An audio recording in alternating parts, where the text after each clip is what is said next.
Bože, zahvaljujem ti za svaku bitku, svako slomljeno srce i svaku lekciju. Dao si mi da okusim pobjedu, samo da bi mi je u trenu oduzeo.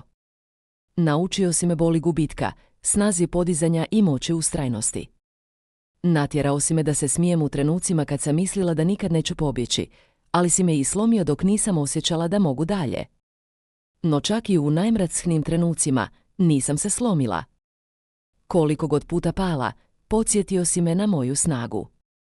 Gurao si me do krajnjih granica, ali me nisi pustio da puknem.